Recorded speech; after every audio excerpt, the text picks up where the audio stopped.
Hello and welcome to another edition of Audio Heads. Today we're going to be reviewing the Triumph of Sutekh. We'll start off with Lee Wilson's verdict on this 4-part audio. That was straight into it, wasn't you there? I wasn't even prepared. Five disc with the documentary, but 4-disc Bernice Summerfield box set. Benny came to light in the Virgin novels back in the mid-90s, was well loved by the fans, so much so that she'd been in other books of her own, audios of her own, and Lisa Bowerman, she is Bernice Summerfield. She's just got the sarcasm right down to the, right down, she is, you think of Benny, you think of Lisa Bowerman. And this is a Bernice Summerfield release. It's you can say that the Seventh Doctor and Ace are sort of supporting guest stars because they're not in it as much as Benny. But for me, it's Gabriel Wolfe. Wow, it's like it's never been away. Sutekh The Destroyer is back. That voice, as soon as he just starts speaking, chills down his spine. It's an adventure through sort of time and space, I suppose. I mean, the first disc, Pyramid of Sutekh, it's setting up. Benny doesn't know why she understands that the Doctor is sort of taken over by Sutekh, and he's doing his bidding. And McCoy does play menacing very well, and he gets to roll his eyes even more. But it's very good there, and there's some nice little Benny lines in there, like "Mummy Skittles," brilliant that. Then you get Vaults of Osiris. It started off with Ace narrating this, and as Tim and Beef don't know very well, I'm not a big fan of narration, but thank you, Lord, it only lasted a few minutes into the story, and then the narration went.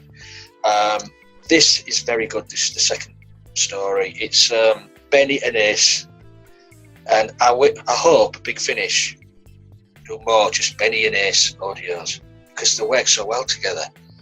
It's the sarcasm, the fun. It's just brilliant the way they get together and they work so well together. Eye of Horus.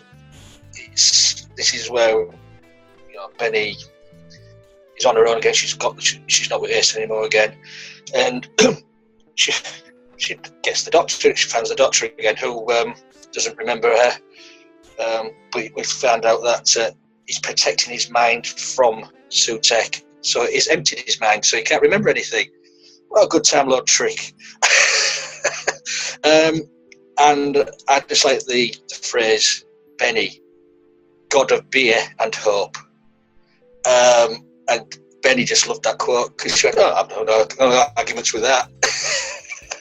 And the final one, Tears of Isis, where it all comes to a crescendo and, up against Sutekh the Destroyer.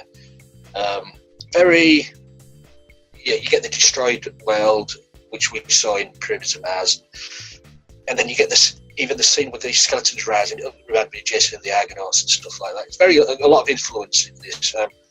And another quote from Benny, which made me laugh, was the "Happy Clappy Death Brigade." I just loved that little quote there. All in all, it works well.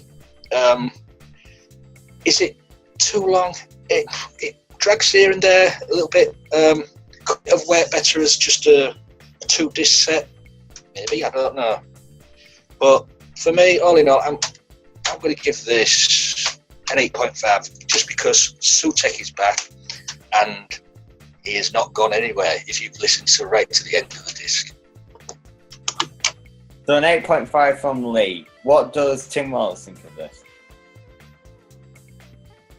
Well, I agree with most of that, but I am of the opinion that overall, as enjoyable it is and entertaining as it is a bit too long. It almost feels like they had a traditional 4-parter and they stretched each episode out a bit to accommodate the 45 minutes to an hour disc. And I think it could have been a lot better if it was a little tighter. And Gabriel Wolf is very good in this, like Lee has said, but he's written a bit one note, isn't he? He pretty much just says the same thing over and over again throughout, and it's pretty much the same thing he said in Pyramids of Mars. So it's just, I would rate this very highly as an entertaining box set, but I would also say that I think it could be better if they had been tightened it up a little bit more. And so I would give it an 8.5 as well. Like I said, it's an enjoyable listen, but I think it could have been better. Thank you, Tim.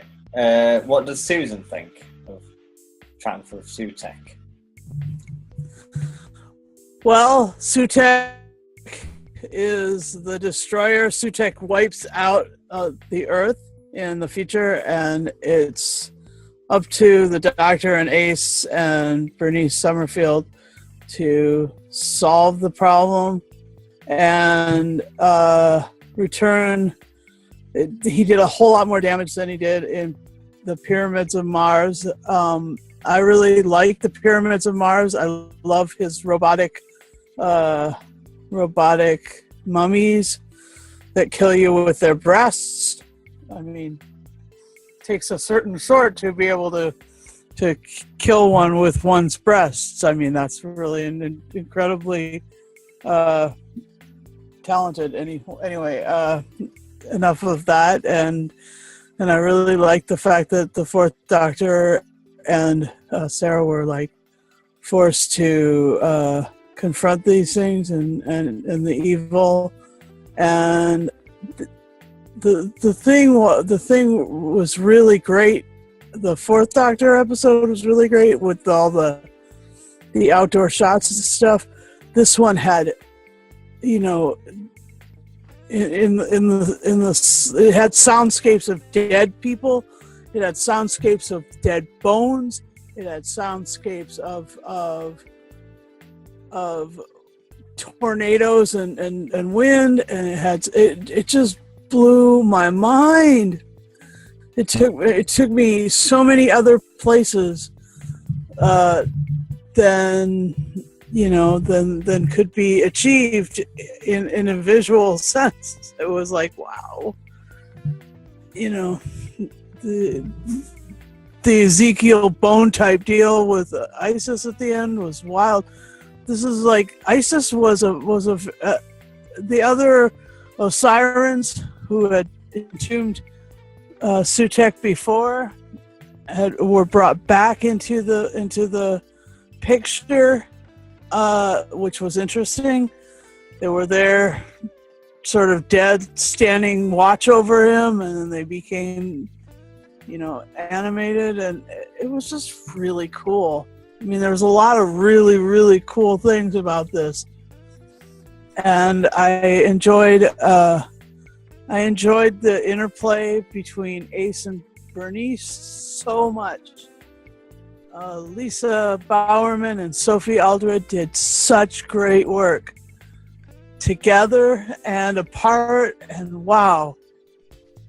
And, as Lee and Tim had said that, or as Lee had said specifically, that Sylvester McCoy rolling his R's, adopting that persona of Sutekh was brilliant.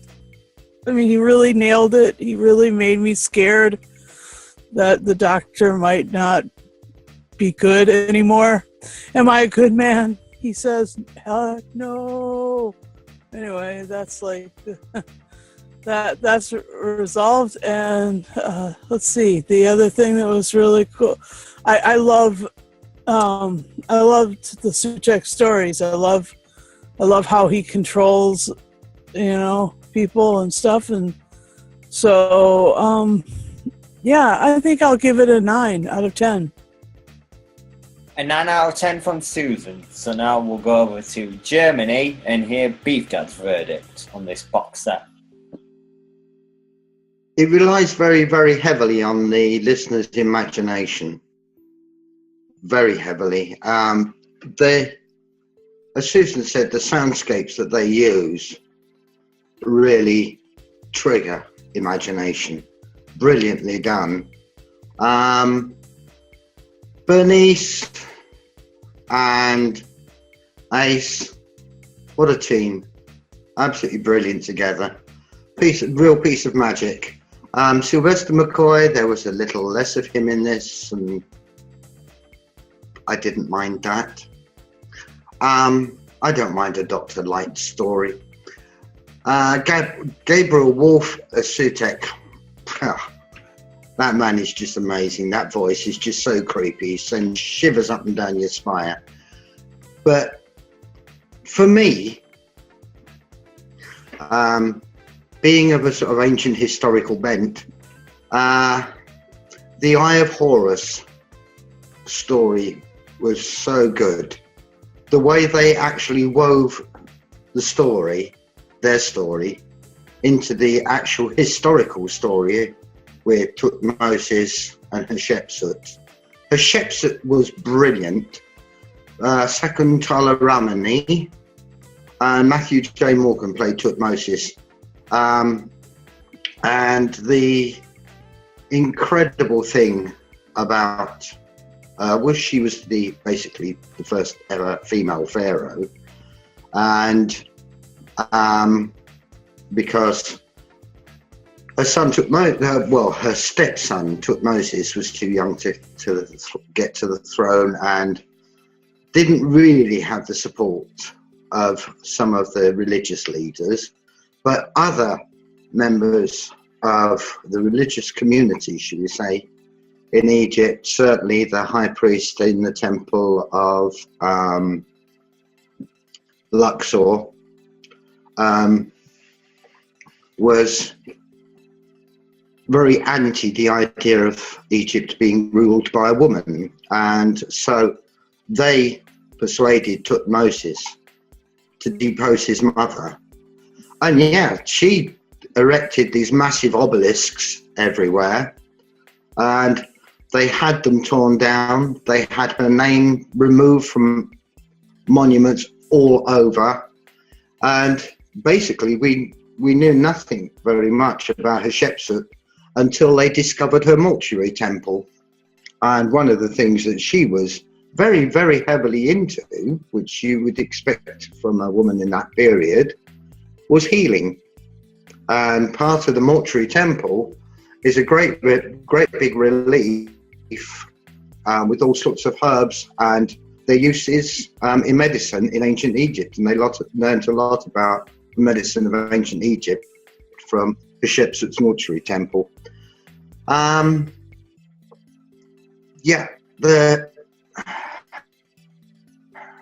The interweaving of that story with the history just blew me away.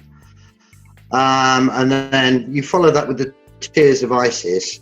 Now, in the Earth in the future that they go to, Sutekh hasn't done it. Sutekh hasn't destroyed it.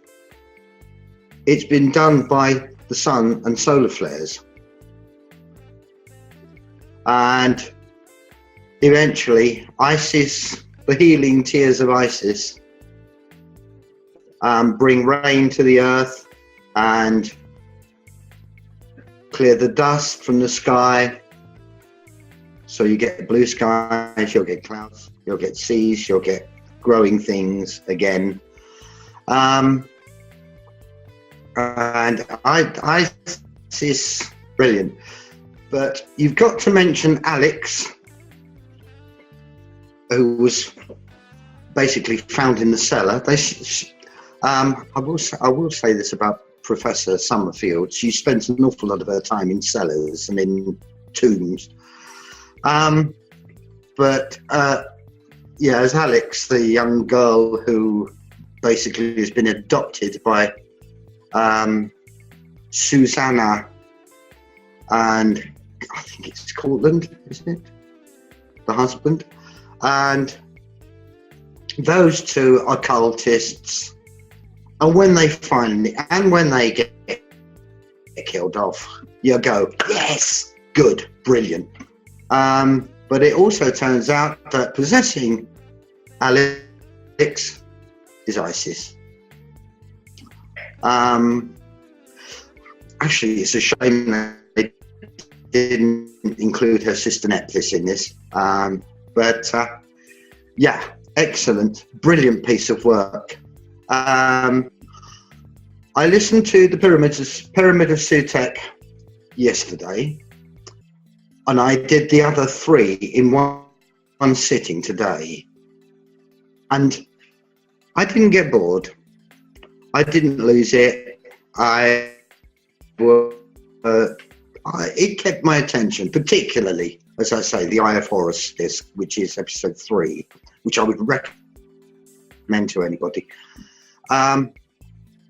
Yeah, so for me, it gets a 9 out of 10. A 9 out of 10 from Beef Dad, thank you. So my verdict now. I really liked this box set. It's sort of probably the longest box set I'll ever listen to in an audio. And say that, I think it was quite fast paced. I sort of get what Lee's saying. It does drag in some places, but at the same time, I think particularly the first part is quite fast paced, which is coincidentally my favourite because the Pyramid of Sutekh, it sort of reminds me of, it's like an Indiana Jones sort of adventure where Benny is investigating and, you know, she discovers all these wonderful things and yeah, just the whole Indiana Jones fast-paced feel of that was really what made that my favourite part of the audio, I think. And again, I'm with Beef Dad on Hatshepsut. I think she was a brilliant character, probably the 3rd best character in the entire thing, actually, I'd say, with Gabriel Wolf as Sutekh, of course, and Benny herself. Yeah, great inclusion of some actual history from ancient Egypt, and not going with a sort of conventional pharaoh, sort of with someone that's that holds significance in ancient Egypt, but isn't, you know, the Tutankhamuns of the sort of part of history. Yeah, I sort of did enjoy the inclusion or the lack of inclusion of the Doctor. He is menacing in this, I think, as was Sylvester McCoy for much of his era, sort of muching with his final season sort of Doctor. And as I understand, this is further on the timeline than the novels are of the 90s for Bernie. So I think it's sort of at that sort of point. But yeah, I think overall, you know, the inclusion of all the different sort of locations. Of course, you've got Mars, so you've got the literal pyramids of Mars there with Sutekh. You know, you've obviously got ancient Egypt as well, where the Doctor's been. I think that was all great. Well, I think, yeah, I do always love Sophie Aldred as Ace. She's a brilliant companion. Like, yeah, I mean, what a companion. And as Susan's shirt says there, I think, yeah, they should definitely bring her back at some point. But yeah, she was great in the audio with Benny. Yeah, I think actually Sutekh's intentions in the entire story were great as well, sort of bringing death to all mankind while seeking to be reborn was great. He is a very menacing villain, like probably one of the most menacing villains in the Doctor Who lore. So to see him return with the original voice is just an absolutely brilliant piece of work, I think. So yeah, I think overall I'll give this box set an 8 out of 10. So I'll open up the floor to whoever wants to speak. I think it's really cool how you can tell this is much later in all of their careers, as far as their timelines go, and how both Ace and Benny are quite fed up with the Seventh Doctor not filling them in on what's going on, because there's a reason for that, because they are the audience identification figures. So if they know what's going on, we'll know what's going on. It'll ruin the mystery of the story. But by leaving them in the dark, they get really frustrated with him, because once again he's manipulating things in time So to get the resolution he wants, but he's not informing them of what they're supposed to do. So on at least 2 occasions, both of them get really mad at him. I think that's pretty clever. I also like the Ouroboros ending, the way it ends up being a time loop that Sutekh is trapped in once again. And that's what the Doctor had planned to do the whole time. We just don't find that out until the end of part 4. So, but yeah, it's a very, very entertaining set. So I just like the way you found out at the end. The Doctor was manipulating all the time again. And as Tim said, the 2 companions want to throttle him. And it's good to, I mean, not to say but to hear, we had a mobile Sutekh this time. He was not stuck to a chair. He was getting about. And that's what I liked about him. He was just appearing here, appearing there. Come here, children. I'll give you the gift of death. Loved it. Just those words. Just brilliant. I quite enjoyed Nicholas Briggs in this as well, playing Vasha. Especially the bit where he got ate by the scarab beetles. I mean, the business of the scarab beetles consuming people like that was pretty nasty, and it sounded so horrible. That gave me the creeps. It's another one of Susan's soundscapes, and that really, really was pretty nasty. Wow. The thing that I liked, another facet of the story that we haven't talked about is how this is after Ace has been on Gallifrey. So she's like had, what is it, a TARDIS flying lesson or something? Oh my gosh. Yeah, all right. You're right. One is all, but oh man, it was cool. To think she could be a time lady someday. Actually, yeah, that is a good point. I like how they included the fact that she had been training at the academy on Gallifrey, as was originally supposed to happen in the TV series, but never happened. So I think to sort of refer to that was, as Tim said, again, it sort of shows how late on in the timeline it is for them. So yeah, I thought that was a really great part of the audio as well, actually. Yeah, a time lady with a bag of nitro nan. Wow. Kaboom. Anyone else? I think we've kaboomed it. Yes, we have indeed. Right, well, I think we'll end it here. Thank you for watching. Make sure to like, subscribe, and join us on social media, as I always say. There's loads of discussion going on there with us lot. Definitely join in there. It's a load of fun. We do have a lot of fun on there, I think. And yeah, I think that's it really. Your regular host will be hosting for the next time, I'm sure. And actually, this is going to be my last audio head, so I will be passing the TARDIS keys over to Susan from now on. So good luck, Susan, next time. Thanks, Connor. So yeah, thanks for watching, and we'll see you next time.